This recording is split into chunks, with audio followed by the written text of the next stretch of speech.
আমরা কি চাই সেই দুঃশাসনের যুগ আবার ফিরে আসুক, সেই ফেসিবাদ আবার ফিরে আসুক?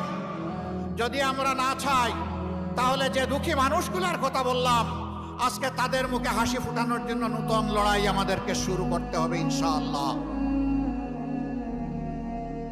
এ লড়াই কোনো দল, কোনো গোষ্ঠী, কোনো পরিবারের মুক্তির লড়াই নয়।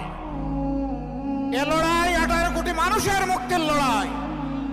জাতি, ধর্ম, বর্ণ নির্বিশেষে সারা বাংলাদেশী জনগণের মুক্তির লড়াই।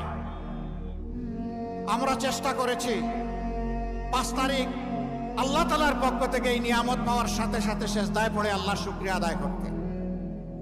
আমরা সেদিন দেশবাসীকে আশ্বস্ত করে সাহস দিয়ে বলেছিলাম, জুলুম আমাদের উপর যাই করা হোক না কেন, আমরা ইনশাআল্লাহ এখন শান্ত থাকবো, ধৈর্য ধরবো। আমরা দেশবাসীর জান, মাল, ইজ্জত, আবরুর পাহারাদারের দায়িত্ব পালন করব। আমরা আমাদের কথা রেখেছি। আমরা বলেছিলাম, আমাদের সম্পদ লুণ্ঠন করা হয়েছে, ঘরদুয়ার ভেঙে দেওয়া হয়েছে, চাকরি থেকে তাড়িয়ে দেওয়া হয়েছে, তাই বলে কারো সম্পদের উপর আমরা হাত দিব না, আমরা কোনো চাঁদাবাজি করব না। আমরা আমাদের কথা রেখেছি।